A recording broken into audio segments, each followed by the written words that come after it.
Olympic dream comes true for a first-time marathoner who made history in the process. NBC's Katie Beck has more on her stunning achievement. Molly Seidel gets second in her first marathon ever. A surprise finish no one saw coming, not even Molly Seidel. Going in, I was like, I want to go out, try and run well for my first marathon. Running well translated to a second-place finish at the Olympic trials. An incredible performance. The 25-year-old punching her ticket to Tokyo by securing a spot on the Olympic team. Ever since I was a little kid, this is like the only thing I've ever dreamed about doing. She found her stride in middle school, shattering records in high school, then becoming an All-American cross-country runner at the University of Notre Dame. But in 2016, Seidel was sidelined by multiple injuries, crippling anxiety, and a serious eating disorder. I kind of like self-destructed before I even got to the line at the Olympic trials. She got help and got healthy, now working 2 jobs to fund her running career as a babysitter and a barista in Boston, where she lives with her sister, even running turkey trots in costume. Finally, this weekend, another shot at what she'd always dreamed of doing. To be able to say, like, yes, I'm an American athlete, that's the highest honor I think an athlete can have. Grateful for the many miles behind her and one still to come. Katie Beck, NBC News. That's it for KPRC Channel 2 News at midday. Thanks for joining us. The news at noon starts right now. Live from KPRC, this is Channel 2 News at noon. Developing right now, a group of kids going on a wild ride in a stolen car are now fighting for their lives. They crash into another car while trying to get away from police in a chase that reached speeds of nearly 100 miles per hour. Channel 2 Sophia Ojeda is on Houston's south side at Scott and Tristan with a closer look at how this all started. A brother of one of the victims tells us that his brother is now fighting for his life. His injury is so severe he has bleeding on the brain. He says he doesn't know why a group of kids, why they were out at 1 o'clock in the morning. He says this is just senseless. As far as I know, he got bleeding on the brain, and he's got a fractured neck, a broken left leg. Brian Collins says his brother Kenneth is in real bad shape. He says Kenneth and childhood friend Sharon Davis were turning onto Scott Street around 1 o'clock in the morning when 3 kids in a stolen white car crashed into them at 100 miles per hour. Investigators say the 17-year-old had just stolen the car with a 16-year-old and child under 12 in the back seat. The owner of the stolen vehicle says the kids asked him for a ride home right before they stole his car. I realized that they're children, so I should probably get them out of the neighborhood. Like, I mean, it just seemed like it's not that great of a neighborhood. It just seemed like I should probably help them get them home. That's when investigators say police tried to pull them over and they took off, slamming into Collins and Davis in the silver car at Scott and Tristan Streets. The force so powerful the crash sent the engine 200 feet away. It hurts. It hurts from, from the kids' point of view, and then from my brother and Sharon too, you know what I'm saying? It hurts everybody, family, involved. My thing is, 1 o'clock in the morning, why are the kids outside? That's $1 million question that I would love to know. We spoke with the family of Sharon Davis. They did not want to go on camera, but tell us that she is currently in ICU fighting for her life. She has severe brain injuries and several broken bones. As for those 3 children in that stolen car, they were sent to the hospital, expected to be okay. The driver, 17-year-old Nathan Christian, facing several charges, including 4 counts of aggravated assault and endangering the welfare of a child. Reporting in Southeast Houston, Sophia Ojeda, KPRC, Channel 2 News. Now to breaking news out of Tennessee. 19 people are dead following a tornado outbreak in the Nashville area. New video shows the extent of the damage there. Communities with walls and roofs completely blown out of homes, broken trees and power lines covering streets and much of the area at a halt. More than 150 people are injured, and at this hour, search and rescue teams in several counties are looking for anyone who still may be trapped. Schools and courts are closed. Nashville's airport is operational, and flights from Houston are taking off as scheduled. NBC News is reporting that President Donald Trump will visit the affected area this Friday. We are going to have an update on the situation in about 15 minutes, and Channel 2's Roseanne Aragon is headed to Nashville right now to cover this story. Her live reports on the rescue and recovery efforts begin on KPRC Channel 2 News at 6. Now to Decision 2020. It is Super Tuesday. Tens of thousands of people in Harris County have already cast their ballots in the Texas primary. Yeah, the biggest question for voters in Texas, as well as 14 other states, they hope to solve for the Democratic Party is who they want to challenge President Donald Trump this November. More than 1,300 Democratic delegates will be allocated today. That's about a third of the nationwide total. In the few states where voters have already cast primary ballots, it is a close count between Vermont Senator Bernie Sanders and former Vice President Joe Biden. Sanders is leading in the latest polls here in Texas. And Channel 2's Vincent Crivelli begins our team coverage. Yeah, good afternoon. Voters have been streaming in here since 7 o'clock this morning, casting their ballots on this Super Tuesday. As polls opened across our area, thousands of citizens came out to perform their civic duty. Why'd you come out to vote today? I came out to vote today because it's the only way to save our democracy. We're all citizens. We all get a say. Your vote counts. It's important that everybody votes, that everybody has a voice in this election. This is trying times right now. Like, everything is on the line. Texas has 228 delegates on the line, second to only California on Super Tuesday. I believe that a lot of things need to be changed, and without our voice, things won't change. In Texas, Bernie Sanders is leading the polls, followed by former Vice President Joe Biden, Mike Bloomberg, and Elizabeth Warren, respectively. Why is voting important? Voting is extremely important because the issues that you want, you pick the candidates that are best going to have the issues and push the issues and reform that you want. Experienced election judge Judy Moran says voters are coming out in full force. I've never seen this. I was a little like, Keeping a focus on the Lone Star states and the Texas Republican primary, all eyes are on who will replace outgoing Congressman Pete Olson in District 22. Fort Bend County Sheriff Troy Nails, Pierce Bush, and Kathleen Wall are among some of the candidates trying to win the seat. The Constitution gives us the right to determine our government, and if we don't use the vote, then we don't determine the government, and the corporations and the powerful get to decide for us, and our voices need to be heard. And you still have plenty of time to come out and vote. The polls close at 7 o'clock tonight, and your job has to give you paid time off to come vote unless the polls close 2 hours after your shift ends. Reporting in Houston, Vincent Crivelli, KPRC, Channel 2 News. Nationwide, a movement by the more moderate Democrats is coming together to stop Bernie Sanders. Former candidates Amy Klobuchar, Pete Buttigieg, and Beto O'Rourke all endorsing Joe Biden. NBC's Andrea Mitchell continues our team coverage. We have found that leader in Vice President, soon to be President, Joe Biden. Vote for decency, vote for dignity, vote for a heart for our country. I will be casting my ballot for Joe Biden. Former rivals Pete Buttigieg, Amy Klobuchar, and Beto O'Rourke seeking to boost Biden and prevent Bernie Sanders from winning the nomination. We are better than this moment. We are better than this president. And so get up. Let's take back this country. Biden earlier comparing Buttigieg to his late son, Beau Biden. I don't think I've ever done this before, but he reminds me of my son, Beau. And I know that may not mean much to most people, but to me, it's the highest compliment I could give any man or woman. Also backing Biden in the last 24 hours, a growing roster of prominent Democrats, including former Senate Majority Leader Harry Reid, former National Security Advisor Susan Rice, and leading members of Congress.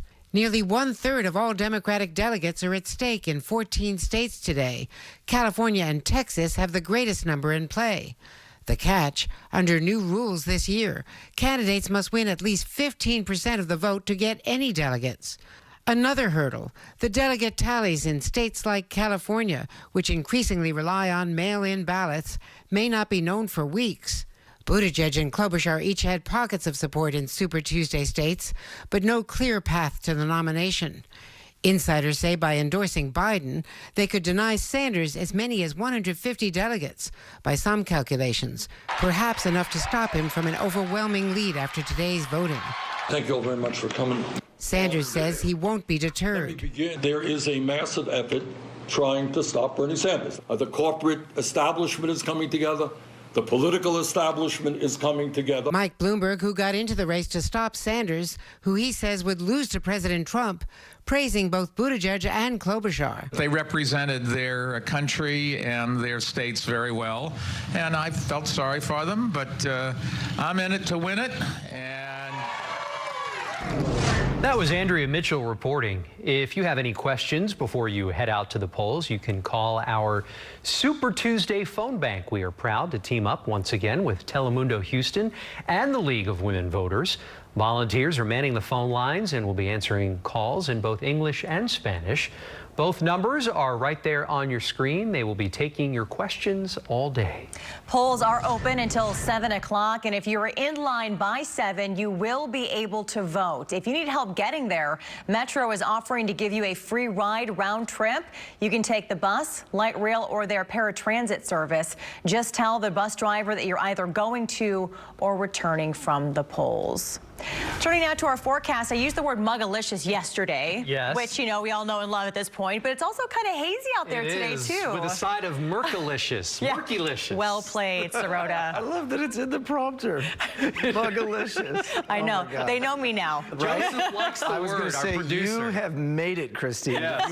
If your word's in the prompter, he likes boom. Well done. Well done. I'm impressed. All right, yeah, murky is another word you could use for humid, sticky, whatever. It's all the same. That's kind of what we're looking at out there. A little hazy as you look in towards the Kaplan Science Relief camera and notice that Galveston right now, 72 degrees. They've been socked in the fog most of the morning and early afternoon.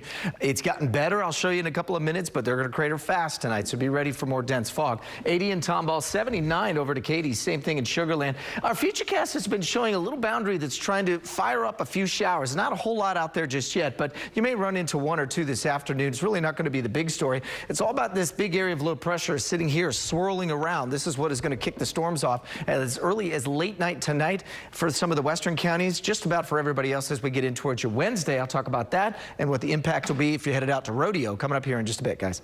All right, Justin, thanks so much. Now to the latest on the fight against the deadly coronavirus.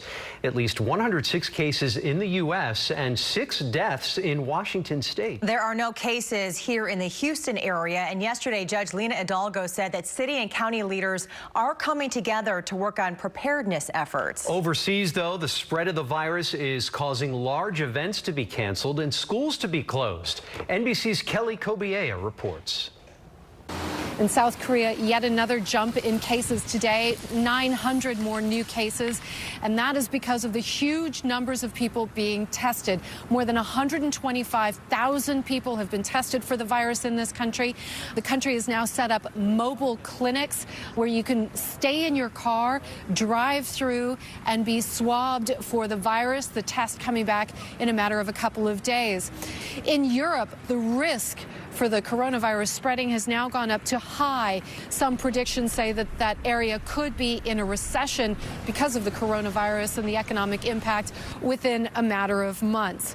In Japan, the government says it is still committed to the Olympics starting on time this summer. However, the parliament talked about it today. The Olympics minister suggesting that perhaps it wasn't up to Japan, that the IOC, International Olympic Committee, could delay the games if it wanted to. The IOC came out with a statement saying that they're committed to a successful games in Tokyo this summer and that athletes should continue to prepare. Kelly Kobiea, NBC News, Seoul, South Korea. The coronavirus is fresh on the minds from some people here in Houston as the first day of the Houston Livestock Show and Rodeo kicks off today. Having fun and staying healthy is top priority for local health officials as well as rodeo organizers. You will notice extra hand washing and sanitizing stations this year. Visitors can also bring their own hand sanitizer and wipes as well.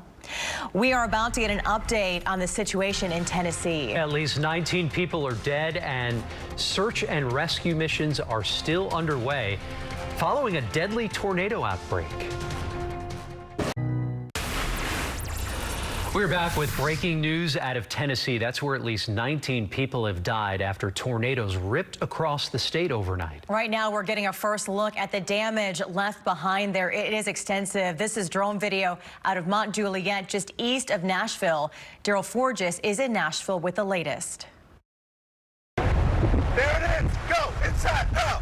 A deadly tornado ripped through Nashville overnight. It sounded like gunshots going off. We heard the windows blowing in, and then we saw the water leaking through the ceiling, and we just grabbed the baby and started to pack everything up as fast as we could. So we're running down the hallway, the ceiling is just caving in, just debris everywhere, and water is just pouring from the ceiling and like waterfalls. Authorities have confirmed fatalities with more than 150 people injured. It's surreal. I feel like I'm in a movie. This is so sad. Search and rescue teams have been deployed to try and locate anyone who may still be trapped.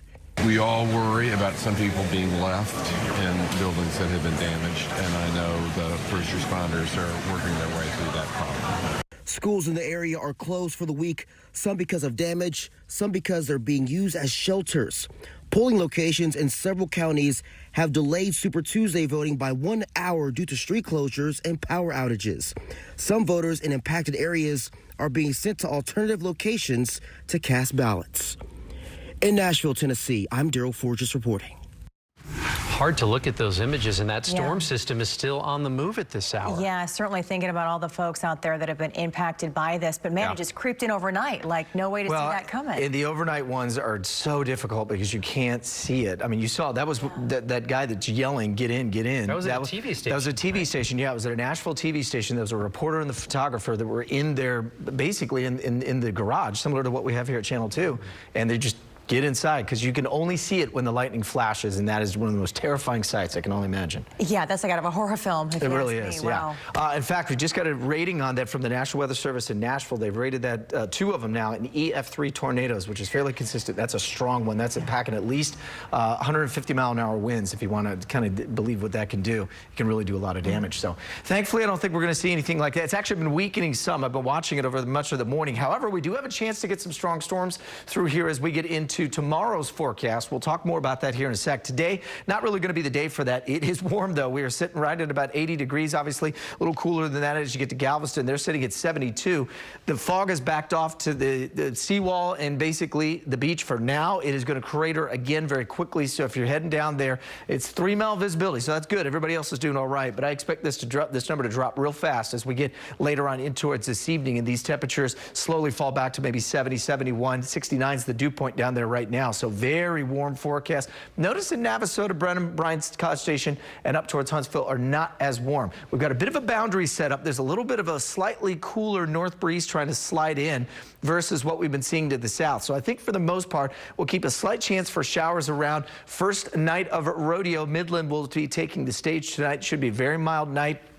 Notice we have a few light showers to the north, but it's mainly just a lot of cloud cover. And this area of low pressure that's swirling just west of El Paso, and it's going to kind of draw the idea of where I think this is likely going to track, right in between here and Dallas. And this is what we were talking about yesterday. If it tracks a little further north, takes the severe chance in some of the heaviest rain north. If it tracks a little further south, that's going to put us into play. So either way, there's a chance we could see a few showers today, but it's really as we get in towards tomorrow, as you get into the morning, that's when you start to see some of the scattered showers move on through. Here comes a front that slowly sags south. It will bring a line of showers and thunderstorms with it. I don't think they'll be too severe, but there is a chance you could get a little bit of small hail with some of these. And of course, a quick maybe 1 to 2 inch downpour. Can't rule that out either. But notice the temperatures in the afternoon dip down into the upper 50s, low 60s. And then we get the last batch of rain moving through late Wednesday night into Thursday. Here's the bird's eye view of that as that moves on through. That low swings its way across the state. Got a little bit of moisture on the back end of that by late Wednesday night into Thursday.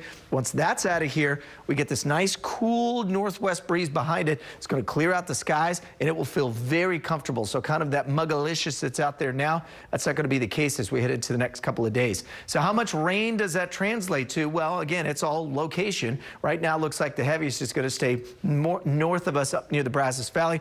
Some of the northern counties there could get anywhere from about maybe 1 to 2 inches, 2 to 3. Not out of the question either. So that said, a really interesting forecast tomorrow, the boots, umbrellas, and then as we get into Thursday, I just wanted to say that. We got a much better looking forecast for Thursday, Friday, and Saturday. Nice cool starts in the 50s and comfortable afternoons in the low 70s. You just add brew to that. You got brew, boots, and umbrellas.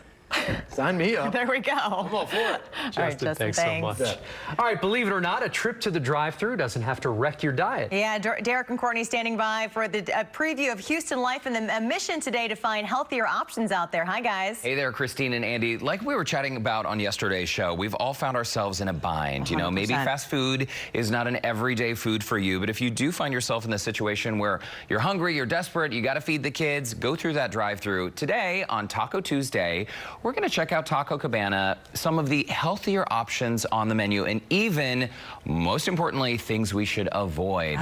Yes, I know. I love this segment. And if you have a little bit more time, we're going to take Taco Tuesday to the kitchen. Mary Ellen Phipps is here with Milk and Honey Nutrition, and she's going to make that, deconstruct it basically, that taco in a bowl, burrito in a bowl, and make it a healthier side so you can do this at home. We do have some canned options, but this is, again, a healthy meal that you're making for the entire family. And she's already set it up in our studio. It looks and smells delicious. Also, we're ready to rodeo. Lauren Kelly is out at the Houston Livestock Show and Rodeo Day 1. She'll be inside the Ag Venture at the petting zoo.